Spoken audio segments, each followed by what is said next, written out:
Have you ever wondered why, even when surrounded by people, you sometimes feel an emptiness, as if something is missing that you can't explain?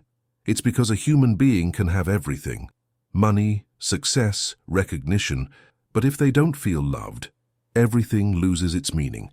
And that's what this video will show you today, the simplest and at the same time most profound miracle there is: being loved, but not the kind of love that depends on someone, on messages, on attention. I'm talking about the kind of love that changes the way you see life, the kind of love that frees you from loneliness, fear, and that feeling that you have to deserve everything all the time. Alan Watts said that love isn't something you earn, it's something you let flow. And when you understand this, your life changes completely. What once seemed like a struggle becomes lightness. What once seemed like a demand becomes understanding. You'll understand, in a simple and direct way, why being loved is a real miracle, and how that miracle begins within you, not outside. This video will make you question everything you've ever been taught about love, and if you stick around until the end, you'll discover something that could transform the way you relate to people, the world, and even yourself. So stick around, because what follows could be the turning point you needed to understand what it truly means to be loved. Now that you understand what it truly means to be loved, you realize that this message has the power to change lives, just as it just changed the way you see love, people, and even yourself. This kind of truth needs to continue reaching those who still live lost, believing they need to earn what's already within them. Show your gratitude for this awakening, like the video and subscribe to the channel, because that's how you help spread this transformation. Every action you take here helps this message reach more people who need to hear it today. This is your way of giving back what you've just received and continuing to walk alongside those who are seeking to live with greater awareness, love, and truth. You know what's funny? Most people spend their entire lives trying to be loved, but almost no one understands what that truly means. From an early age, you learn that you need to work hard to deserve love, get good grades, please others, behave, live up to expectations. And that's how, without realizing it, love becomes a bargaining chip, a currency, something that needs to be earned. But true love, the love that truly transforms, isn't born of effort. It happens when you stop fighting to prove your worth. That's why being loved is the simplest and most profound miracle there is, because it happens naturally when you allow yourself to be who you are, without masks, without fear, and without trying to fit in with anything. Think about it. A baby doesn't need to do anything to be loved. They cry, they make mistakes, they mess up, and they're still loved. And why? Because they simply exist. True love doesn't come from what you do, it comes from who you are. But throughout life, the world teaches you the opposite, that to deserve love, you have to conform, please, compare, blame yourself. And that's when the miracle begins to disappear. When you believe you need to change to be accepted, you begin to disconnect from what's most natural in you. And the more you try, the more distant love becomes, because it doesn't reside in conquest, it resides in truth. Alan Watts explained that love is like a reflection of existence itself. The sun doesn't shine because someone told it to, it simply shines. And love is the same. It flows when you stop trying to control it.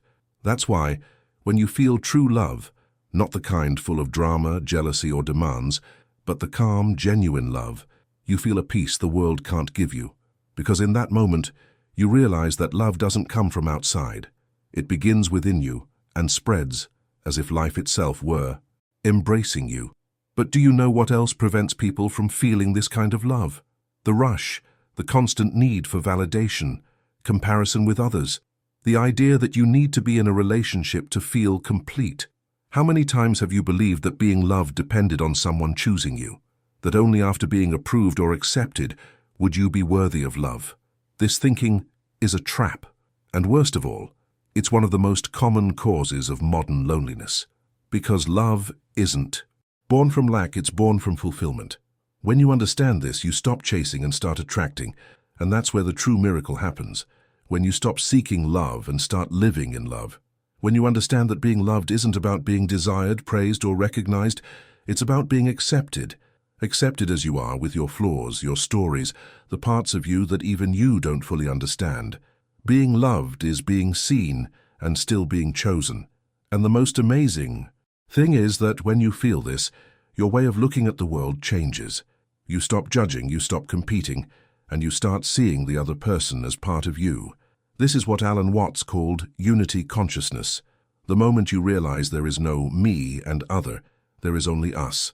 But to get to this point, it takes courage. Courage to shed appearances, to admit that you spent a long time trying to be what others expected. Courage to look within and recognize that love has always been. They are just waiting to be recognized. This is the kind of reflection that changes the way you see yourself, how you relate, and how you live. That's why I want you to write in the comments a word that symbolizes how you feel when you understand all this. Right. True. Because when you put that word there, it's as if you were affirming to yourself that you're ready to experience real love. The love that doesn't depend on approval, but on conscience. And the most beautiful thing is realizing that true love is effortless. It's like breathing. You don't have to think about it. It just happens. When you start seeing love this way, even your pain takes on new meaning.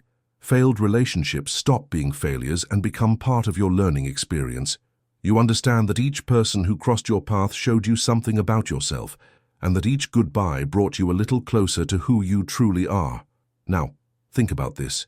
How many times have you confused love with need? How many times have you accepted less than you deserved just to avoid being alone? The truth is, no one can give you the love you deny yourself. And when you understand this, you become free. Free to love without fear, to live without hiding, to let life show you love in ways you never imagined. And that's exactly what the next step will show you, because there's something even deeper behind this feeling of disconnection that so many people carry in silence. Have you ever noticed how easy it is to feel disconnected, even when you're surrounded by people? It's as if there's an invisible distance between you and the rest of the world, a silent void that no one seems to understand. You talk, laugh, work, go out, but deep down, there's a feeling of not completely belonging. And the curious thing is that almost everyone feels this, but few admit it. Alan Watts explained that this feeling stems from the greatest human illusion, the idea that we are separate. It's this belief that creates the fear of not being loved, the fear of being forgotten, the fear of being replaced. But the truth is, this disconnection is an illusion created by the mind, not a reality of life. Human beings have been conditioned to believe they are isolated entities, individuals struggling alone in a competitive world. From childhood, we're taught to compete, to win, to stand out, as if others were obstacles and not a part of us. But the more we try to prove ourselves, the more isolated we feel. And this sense of separation is the root of almost all emotional suffering. When we feel we have to fight to be seen, we end up believing that love is scarce, that it must be earned, not shared. This is where loneliness arises, not because we're alone, but because we believe we're disconnected from the whole. Alan Watts said that everything that exists is part of the same dance of life. You are not a leaf lost in the wind. You are the wind and the leaf at the same time. When you understand this, the fear of not being loved begins to disappear. Because love doesn't come from the other, it comes from the same place you came from life itself. And realizing this is liberating. It means you no longer need to chase acceptance, because the simple fact of existing connects you to everything. The tree, the sea, the people, even the silence, all are part of the same living organism. Love, then, is not a prize. It is the air you breathe. But as long as you see the other person as separate from you, you'll keep trying to fill the void with what doesn't. Attention, recognition, control. This is why so many relationships fail, because deep down, two wounded people try to heal their own shortcomings by using the other as medicine. And it never works. When the mind believes it's alone, it goes into survival mode, and those who live to survive can't relax to love. Only when you reconnect with life, with the whole, does love flow naturally again. Have you ever had that moment when you looked at someone and felt an unexplainable connection? It could be a friend, a stranger, or even an animal. It's as if for a second there was no separation between you.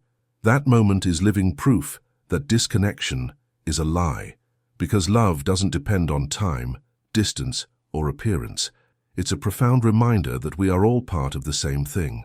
The problem is that the ego hates this idea. It wants to be special, it wants to be unique, it wants to be different, and that's precisely what makes it suffer. The ego constantly tries to prove its importance, when love is already the greatest proof that you exist. When you begin to understand that the other person is a mirror, that what you see in them also lives within you, something changes. You begin to forgive more easily, judge less, and feel lighter in relationships, because you realize that no one is really against you. They are simply reacting to their own pain, just like you. And it is at this point that true love begins to blossom, when you recognize that the other person's pain is also yours.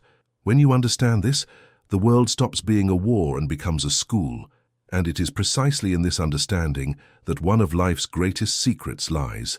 When you feel love for someone, you are actually feeling the love flowing through you. It's the universe recognizing itself in another form. It's life loving itself through you. And what impedes this flow is the belief that there is me and other. There isn't. There is only us. Everything you do to another returns. Everything you feel is reflected.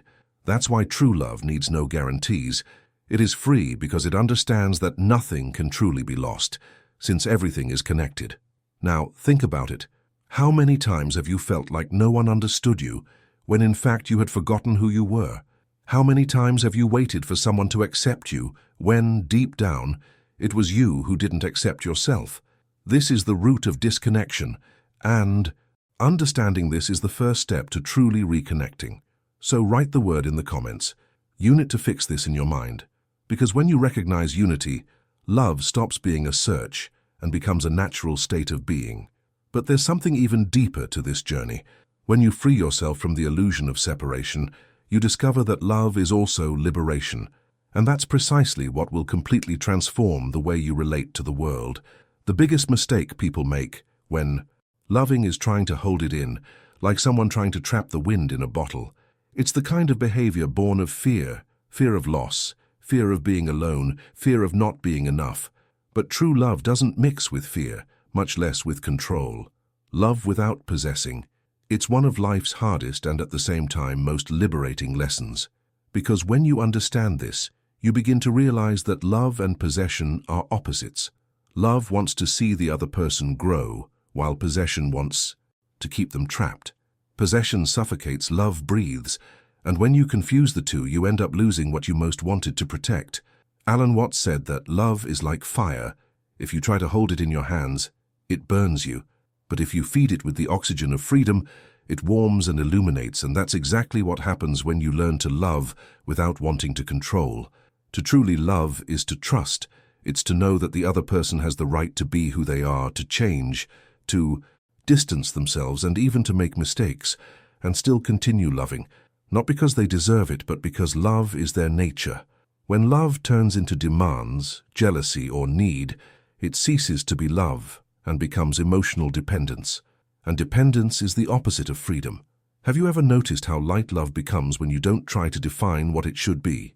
Think about a true friendship. No one demands, no one demands, no one tries to control the other. And yet there's a deep connection. Why? Because there's space, there's respect, there's trust.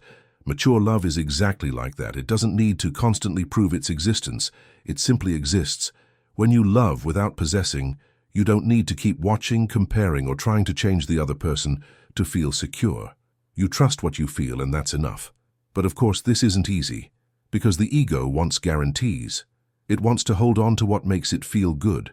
But love isn't an object, and the other person isn't an extension of your ego. Alan Watts explained that trying to have someone is like trying to have a wave. You can surf it, you can feel its strength, you can let yourself be carried away, but you can't keep it forever. And the same goes for love. It only continues to exist while it's in motion. The moment you try to control it is the moment it begins to die. True love demands nothing in return. It expresses itself fully and goes with the flow. It's the kind of love that says, I love you enough to let you be free, even if it means not always being with me. This is the highest point of human love, when it ceases to be a contract and becomes an act of consciousness. Love doesn't want to be bound, it wants to expand. It grows when there is freedom, when there is respect for the other person's space. And this doesn't mean accepting abuse or denying yourself, but understanding that love isn't about control. It's about allowing the other person to be who they are and allowing you to be you too. Think about how many times you've tried to change someone in the name of love. You tried to make them think like you, act like you, choose what you wanted. And what happened? Love began to fade, because love doesn't flourish where there's control. It flourishes where there's acceptance. And acceptance isn't giving up. It's understanding that the other person has the right to live their own journey. Love is knowing that no one belongs to anyone else, and still choosing to be together. That's what makes love so rare and at the same time so powerful. Most people fear this kind of love because they think loving without holding on is the same as losing. But it's just the opposite. The more you try to hold on, the more love slips away. What's true never needs guarding. It simply remains. It's like a sunset. You don't hold it, but you can appreciate it every day. And that's the beauty of loving without possessing, the feeling of peace. Love stops being a struggle and becomes a conscious choice, a calm presence that depends not on control but on trust. I want you to write the word in the comments freedom to mark this turning point. Because when you understand that love isn't possession, it's freedom, you completely change the way you love. And those who love freely never lose, they only transform. Now think about it. If loving without possessing is the first step to experiencing true love, the next step is to learn something even more challenging, accepting the other person and yourself as they are, without trying to fix anything. Do you know why so many people suffer in relationships, friendships, and even within themselves? Because they still haven't understood that true love doesn't begin with I love you, but with I accept you. Acceptance is the heart of love. It's the point at which you look at someone, or yourself, and say, okay, you're not perfect, and I'm not either, but it's still worth being here. It's at that moment that love becomes real, because as long as love depends on idealization, it's fragile. But when it's born of acceptance, it becomes unbreakable. Alan Watts said that love is saying yes to life, with all its beauty and imperfections, and that changes everything. Think about it. Most people only know how to love what's easy to love. They love when everything is fine, when the other person pleases them, when everything is easy. But when a flaw, a mistake, silence, fear arise, love fades. But true love begins precisely there, when you accept what you can't change, when you understand that each person has a way, a time, a story, and that trying to shape them is like fighting the flow of life. To love is to respect the other person's process, just as you want them to respect yours. But this acceptance only truly happens when it starts within you, and that's where many people get lost, because they try to love others, but can't stand themselves. They try to forgive, but carry guilt. They want to be loved, but reject themselves every day. How can you expect someone to see you with love if you only see yourself with criticism? Acceptance is the soil where love grows. If you don't accept yourself, no love will fully blossom. Therefore, the first step to experiencing love is to stop fighting who you are. And yes, this is a process, sometimes painful, sometimes slow, but always liberating. Alan Watts compared life to a river. The river doesn't argue about which path to take, simply flows, passing over rocks, curves, and drops, but never straying from its course. And acceptance is exactly that, letting life flow, without trying to control every movement. It's accepting that some things won't be as you imagined, and that's okay. It's understanding that the other person has flaws, and that's okay. It's knowing that you too will make mistakes, and that's okay. Love doesn't demand perfection, it demands presence. Have you ever noticed how much easier life becomes when you stop resisting? When you accept that the past cannot be changed and that the future does not yet exist. Acceptance is not giving up, it's aligning with reality. It's like stopping rowing against the current and starting to float. Acceptance puts you in the natural flow of life, and that's where love becomes a true experience. It stops being a battlefield and becomes a space for encounter. When you accept someone as they are, you create a safe environment for the other person to accept themselves as well. And it's precisely in this environment that love flourishes. But it's important to understand that accepting doesn't mean tolerating everything. Accepting means seeing clearly, without needing to change the other person to feel good. It's looking and saying, I understand who you are, and yet I choose to remain present. This kind of love doesn't come from neediness, it comes from maturity. And maturity is what separates those who truly love from those who cling only out of fear of being alone. When you learn to accept, love stops being a game of control and becomes an exercise in freedom and empathy. Now think about how many times you've tried to fix someone, thinking it was love. How many times you've tried to change the other person to make the relationship work, when in reality, what was missing was acceptance. How many times you've demanded perfection from yourself to be worthy of love. All of this is resistance, and resistance is the opposite of peace. Love is allowing the other person to be who they are, allowing life to unfold, allowing yourself to learn from it all. And when you allow, love becomes what it was always meant to be: simple. I want you to comment on the word accepted, because this is the turning point. Writing this word is like a commitment to yourself, a reminder that love isn't about changing anyone, but about seeing and embracing. When you accept yourself, you become whole. And when you are whole, love flows naturally. But there's one detail that almost no one realizes. Love isn't just a feeling, it's a state of consciousness. And when you understand this, everything changes. Because from then on, love stops depending on someone and becomes the way you see the world. When you understand that love goes beyond a feeling, everything changes. It stops being something that happens by chance and becomes a state of consciousness, a way of seeing life. And this is where one of the greatest teachings Alan Watts repeated in his lectures lies. Love isn't something you do, it's something you and. When you're awake, you realize that love isn't in someone, it's in everything. It's in the look of a stranger who crosses your path, in the calm of silence, in the smell of rain, in the simple fact of being alive. True love doesn't come and go. It's always present, but you need to be aware to feel it. The problem is that most people live disconnected from themselves, and that's why love seems distant, fickle and difficult. Have you ever noticed how easy it is to love when everything is going well, but as soon as life gets a little tough, love disappears? This happens because, for most, love still depends on circumstances, on other people's attitudes, their mood, their current stage of life. But love in its essence has no conditions. It doesn't say, I love because. It simply loves. And when you reach this level of awareness, the whole world changes color. Fights lose their meaning. Pride loses its strength. Fear begins to fade. Because love isn't a game of win or lose, it's a state of presence, a way of existing. Alan Watts explained that love is the natural manifestation of awakened consciousness. The more you awaken, the more you love. Not out of obligation, but because you understand that everything is part of you. And when you begin to see people this way, with this perspective of awareness, relationships cease to be a field of dispute and become a space for growth. You begin to understand that the other person is not here to fill a void, but to help you see what you haven't yet seen in yourself. Conscious love is just that, a mirror. It shows you who you are, not who you wish you were. When you live in this state of loving awareness, even pain takes on purpose. You stop asking, why did this happen to me? And start asking, what did this teach me? And this simple shift in question transforms everything. Because love ceases to be a fragile feeling, dependent on circumstances, and becomes an inner power.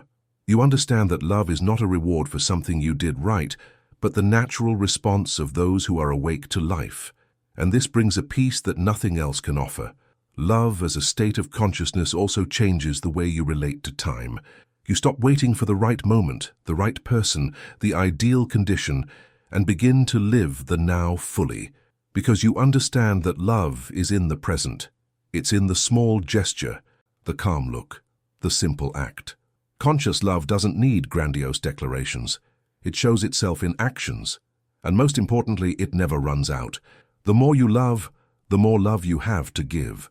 Because love isn't a resource, it's an energy. And energy is never lost, it only transforms. But there's a subtle trap here. Many people say, I love everyone. But that's easy to say until someone hurts you. That's when you discover how much you still need to grow in consciousness. Loving those who love you is simple. Loving those who hurt you is evolution. Loving those who understand you is natural. Loving those who challenge you is consciousness. This doesn't mean allowing injustices, but looking beyond them, understanding that behind every attitude lies pain, and behind every pain lies an unconscious cry for love. When you reach this understanding, nothing shakes you the same way. You begin to live with more lightness, more empathy, and more wisdom. Conscious love is the true antidote to fear. And when fear loses its power, love becomes inevitable. You no longer need to prove your worth because you understand that you are already valuable. You no longer demand love because you realize that you already are love. This is the moment when everything falls into place, the moment when the mind becomes silent and the heart understands. Now, I want you to write in the comments the word conscience, because that's exactly what transforms a simple feeling into a life-changing force. When you experience love consciously, you don't just feel it. You understand it, embrace it, and expand it. And it's at that point that love stops being a mystery and becomes a daily choice. But there is something even deeper that happens when this awareness awakens. You begin to perceive the beauty of small things, the power of simplicity, and you understand that the true miracle of love is not in great stories, but in the most subtle gestures of everyday life. You know what few people understand? That love isn't found in grand moments, theatrical declarations, or promises of eternity. True love resides in the little things, in the simple actions that almost no one notices. It's a calm look on a difficult day, a silent hug that doesn't require words, a gesture of care when no one is looking. And that's where the true miracle lies, in simplicity.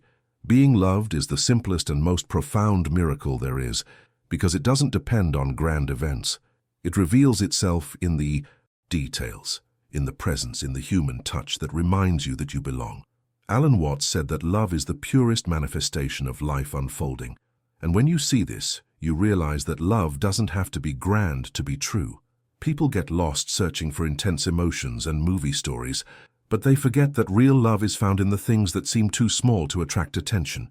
It's in the person who stays when no one else wants to. It's in the friend who asks if you arrived safely. It's in the person who listens to you without rushing. It's in the patience of someone who understands you even when you can't explain what you feel. This is love in its most authentic form, simple, silent, and profoundly transformative. But the world teaches otherwise. It makes you believe that love needs to be spectacular, full of trials and grand gestures. And that's why so many people get frustrated, because they live expecting fireworks, when the true miracle lies in the subtle brilliance of small things. When you understand this, you begin to see love everywhere, in the smile of a stranger, in the voice of someone who calls your name, in the comfort of arriving home after a hard day. Loving and being loved is the miracle of being alive, and recognizing that changes everything. But to perceive this miracle, you have to slow down. While you're always rushing, trying to achieve something, love goes unnoticed. Because it doesn't impose itself, it reveals itself in silence. The simplicity of love is in the here and now. When you're present, everything takes on new meaning. Food tastes different. A hug has a different weight. A look has a different truth. You begin to understand that love doesn't need an explanation. It needs attention. And when you live attentively, you discover that the miracle is happening all the time, in the most ordinary things. Being loved is the simplest miracle, because it requires no effort. You don't need to deserve love. You just need to allow it to exist. The problem is that many don't believe they are worthy of it, and this creates a blockage. The person is surrounded by love, but doesn't feel it, because they don't accept receiving it. And herein lies one of the greatest spiritual secrets. Love doesn't need to be created. It needs to be recognized. It is already present in you, in others, in life. You don't manufacture it. You simply align with it. And when you do, everything around you changes. Your relationships, your thoughts, the way you see the world. And that's why being loved is so profound. Because in this simple act lies a powerful reminder. You belong. The universe includes you, sees you, sustains you. Love is the language of existence telling you, you are part of this. It's a miracle because you just need to be alive for it to happen. And it's simple because it's always been there, even when you didn't realize it. When you recognize this love, fear begins to fade, loneliness fades, and life gains meaning. Now that you've come this far, you can feel something shifting inside you. This message has opened a new, lighter, more conscious space where love ceases to be a search and becomes a presence. You've realized that the true miracle was never outside. It was always there, in you, in other people, in the little things that now make sense in a different way. This video helped you see love differently, and that's precisely why what follows will touch you even more deeply. The following content will show you a truth that few have the courage to face, but which can completely transform the way you deal with loneliness, loss, and even your own purpose. It's the natural continuation of what you began to awaken here. So, show that this message resonated with you, like the video and subscribe to the channel to continue walking with me on this journey. This is how you become part of this chain of love and awareness that is spreading, reaching other people who also need this awakening. And to record what you felt now, comment on the word transformed. This is your confirmation that love reached you in a different way today, and that you are ready to discover what comes after this miracle.